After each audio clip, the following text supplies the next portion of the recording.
कल बात ही बात में आपने एक और जिक्र किया था हम्म। कि यूपी के कुछ इलाकों में जहाँ मुस्लिम बाहुल्य है वहाँ पर जो हिंदू परिवार भी हैं कुछ, हम्म। वहाँ पर भी एक तरह से ईद के आसपास एक प्रतीक बनाया जाता है गुड़ के साथ। तो वो उसके बारे में थोड़ा सा बताएं कि वो क्या अब भी चलता है और वो किस तरह की रवायत रही है। ऐसा है कि मुसलमानों के साथ हिंदुओं का मेल जोल सारा हो गया। बहुत सारी चीज़ें हमने मुसलमानों से सीखी।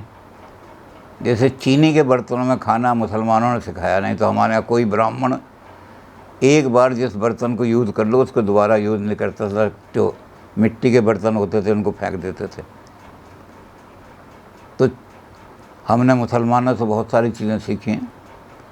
अब जो चीनी के बर्तन हैं वो इतने पॉपुलर हो गए हैं कि घर घर में, अब तो खैर स्टील के भी आ गए हैं, लेकिन अभी भी जहाँ कोई बहुत बड़ा काम होता है तो वहाँ चीनी के बर्तन से ही अपनी शान दिखाई जाती है। बड़े बड़े प्लेटें और ये सब। तो इस तरह से बहुत सारी चीज़ें हमने। अब पजामा हमारा कोई देवता नहीं पहनता। हमने किसी देवता को, राम को या दशरथ जी को, तो पजामा पहनना भी हमने मुसलमानों से सीखा। मुसलमान हमारे जो थे उन्होंने आके यहाँ पजामा सिखाया।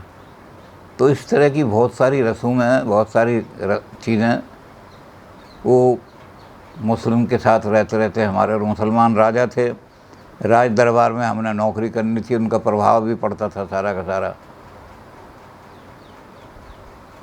तो उसमें एक ये भी प्रभाव पड़ा कि कुर्बानी की ईद जो होती है, ईद जुहा या बकरा ईद जिसे कहते हैं, उसमें हज़रत इब्राहीम ने कुर्बानी दी थी अपने बेटे की। और बेटे की कुर्बानी देते हुए उनके सामने मन में ये था कि एक तो मैं, भगवान ने मुझे कहा है कि अगर तू मेरा सच्चा भक्त है तो उसका प्रूफ दे। और उसका प्रूफ ये है कि जो तेरी, जिसको तू दुनिया में सबसे प्रिय चीज़ समझता है वो कुर्बान कर दे मेरे लिए। और दूसरी तरफ ये है कि बाप अपने बेटे को अपने हाथ से कुर्बान करे। तो उन्होंने अपनी आंखों में पट्टी बांध ली और बेटे को वहाँ कुर्बानी की कुर्बान गाह जो थी उसके ऊपर लिटाया। और लिटा करके जैसे ही तलवार मारी उसके, क्योंकि भगवान ने तो परीक्षा ही लेनी थी उनकी, तो फरिश्ते ने क्या किया कि उनके लड़के को तो खींच लिया वहाँ से। और वहाँ एक मेंढा, भेड़ का जो नर होता है, वो वहाँ जब आँखें खोली उन्होंने तो भेड़ का लड़का था। तो उन्होंने कहा कि तेरी कुर्बानी कबूल हो गई, लेकिन तू इस तरह कुर्बानी देगा, तेरे लड़के की मैं हिफाजत करूँगा मैं। तो उनकी दुआ के लिए कि अपने लड़कों की दुआ हमारे लड़के जो हैं उनका जीवन बढ़े। तो ये परंपरा सारे इधर पश्चिमी यूपी है, अमरोहा है, मुरादाबाद है, अलीगढ़ है, मेरठ है, ये मुस्लिम बाहुल्य के इलाके हैं। इन्होंने जो प्रभाव डाला तो उसमें क्या होता है कि अपने बच्चों की दीर्घ आयु के लिए भगवान हमारे बच्चों की भी रक्षा करे, हमारे बच्चों को क्षमा कर दे, उनके ऊपर भगवान कृपा हो, किसी तरह का एक्सीडेंट वगैरह ना हो।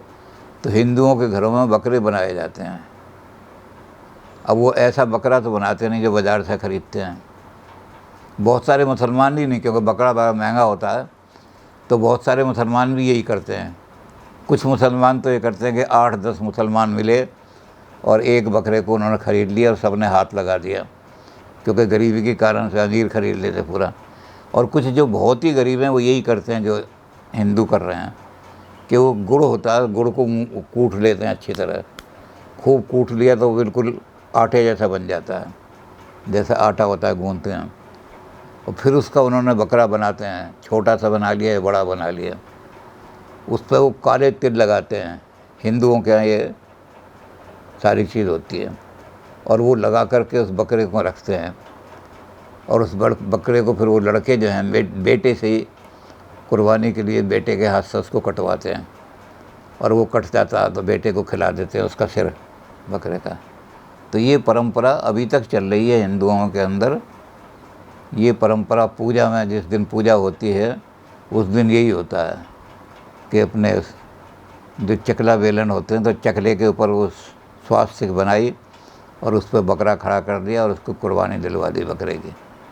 और उससे यही माना जाता है कि हमने कुर्बानी जो दी है तो भगवान ने हमारी कुर्बानी स्वीकार कर ली, अब हमारे बेटे की रक्षा भगवान करेगा। तो ये अभी तक चल रही है परंपरा है।